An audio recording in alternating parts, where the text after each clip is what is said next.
ஒரு புதிய பெயரை கொடுத்து அதே வழியில் இந்த வரவு செலவு திட்ட அறிக்கை அமைந்திருக்கின்றது. ஒரு பெரிய எதிர்பார்ப்பு இருந்தது. அதையெல்லாம் பொய்ப்பிக்கக்கூடிய வகையிலே தான் தாவேகாவினுடைய தேர்தல் அறிக்கை. அதையும் இந்த வரவு செலவு திட்ட அறிக்கையில பார்க்க முடியவில்லை. தமிழக வெற்றிக் கழக அரசின் முதல் வரவு செலவு அறிக்கையை மாண்புமிகு நிதியமைச்சர் மரியா வில்சன் அவர்கள் தாக்கல் செய்தார்கள். இந்த வரவு செலவு திட்ட அறிக்கை கடந்த காலத்தில் திராவிட முன்னேற்ற கழக அரசு நடைமுறைப்படுத்திய பல்வேறு திட்டங்களுக்கு ஒரு புதிய பெயரை கொடுத்து அதே வழியில் இந்த வரவு செலவு திட்ட அறிக்கை அமைந்திருக்கின்றது.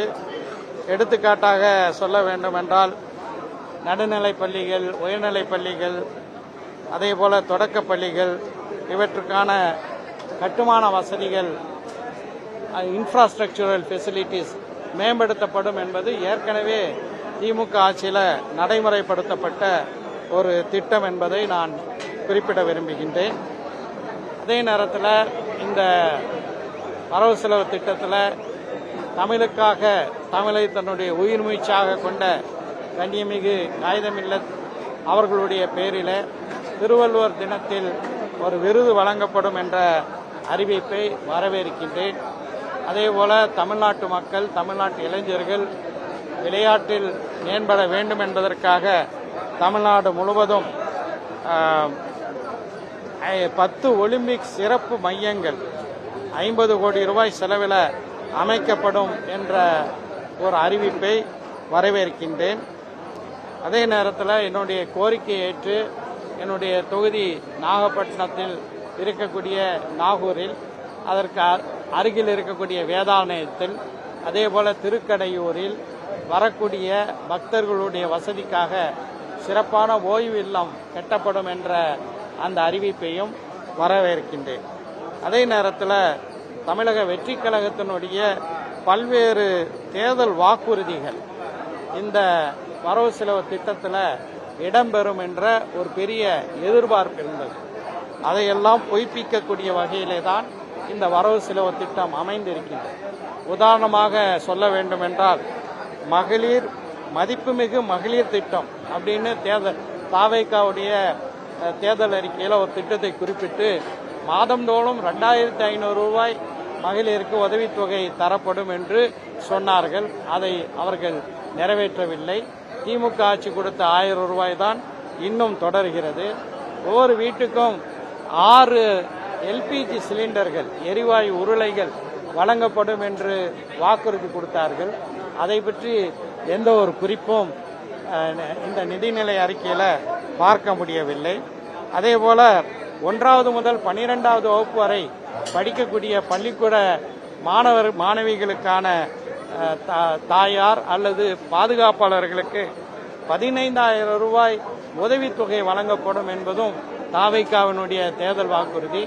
அது இந்த வரவு செலவு திட்டத்தில் நான் திரும்ப 2-3 முறை இந்த வரவு செலவு திட்டத்தை அந்த என்னுடைய இருக்கைக்கு முன்பு இருக்கக்கூடிய சிறிய மடிக்கணினியில் படித்து வந்தேன், பார்த்து வந்தேன். இந்த திட்டங்கள் எல்லாம், இந்த தேர்தல் வாக்குறுதிகள் எல்லாம் அதில் பார்க்க முடியவில்லை. அது மட்டுமல்லாமல் ஒவ்வொரு நெசவாளர் குடும்பத்துக்கும் 50000 ரூபாய் வருடாந்திர உதவி தரப்படும் என்பதும் தாவேகாவினுடைய தேர்தல் அறிக்கை. அதையும் இந்த வரவு செலவு திட்ட அறிக்கையில் பார்க்க முடியவில்லை. அது மட்டுமல்லாமல் கைத்தறி நெசவு செய்பவர்களுக்கு 500 மின்சார யூனிட்டுகள் இலவசமாக வழங்கப்படும். பவர்லூம் என்று சொல்லக்கூடிய விசைத்தறி நெசவாளர்களுக்கு 1500 யூனிட்டுகள் வழங்கப்படும் என்ற ஒரு வாக்குறுதி தேர்தல் அறிக்கையில், தாவேகாவுடைய தேர்தல் அறிக்கையில் இடம்பெற்றது. அதையும் இந்த பட்ஜெட்டில் பார்க்க முடியவில்லை.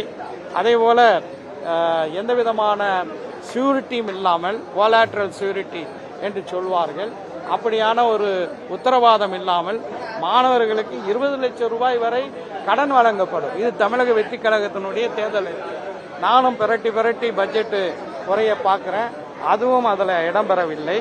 இது மட்டுமல்லாமல் பட்டதாரிகளுக்கு, அதாவது பட்டம் படித்து வேலை இல்லாத பட்டதாரிகளுக்கு மாதந்தோறும் 4000 ரூபாயும், அதே போல டிப்ளமோ பட்டய படிப்பு படித்த வேலை இல்லாத இளைஞர்களுக்கு மாதந்தோறும் 2500 ரூபாயும் உதவித்தொகை வழங்கப்படும் என்றும் தாவேகாவினுடைய தேர்தல் அறிக்கையில் இடம்பெற்றது. அதை பற்றி எந்த குறிப்பையுமே பார்க்க முடியவில்லை. 5 லட்சம் இளைஞர்களுக்கு ஸ்டைஃபண்ட் பேஸ்ட் இன்டர்ன்ஷிப், அதாவது அவர்கள் தொழிற்சாலைகளில் பயிற்சியாளர்களாக படிக்கும்போது அவர்களுக்கு ஒரு உதவித்தொகை வழங்கப்படும் என்று சொன்னார்கள். அதுவும் இடம்பெறவில்லை. மிக முக்கியமாக ஒரு கோரிக்கையை நாங்கள் தொடர்ச்சியாக முன்வைத்து வருகிறோம்.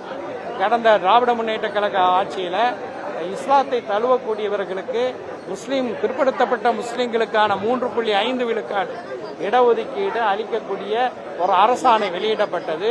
அந்த அரசாணை சமீபத்தில் மதுரை அமர்வில் அந்த அரசாணை ரத்து செய்யப்பட்டது. இதை திருத்துவதற்கான ஒரு சட்ட திருத்தம் கொண்டு வரப்படும் என்று இந்த பட்ஜெட் உரையில் சிறுபான்மை நலன் என்ற தலைப்பின் கீழே வரக்கூடிய குறிப்புகளில் இடம்பெறும் என்று பார்த்தேன். ஏமாற்றமே இருந்தது. எனக்கு மட்டுமல்ல, தாவேகாவுக்கு வாக்களித்து இத்தனை வாக்குறுதிகளும் நிறைவேறப் போகிறார்கள், நமக்கு நிறைய உதவித்தொகைகள் வரப்போகின்றது, வேலைவாய்ப்புகள் வரப்போகின்றது என்று எதிர்பார்த்த அனைவர்களுக்கும் இந்த வரவு செலவு திட்டம் ஒரு ஏமாற்றமாகவே அமைந்தது.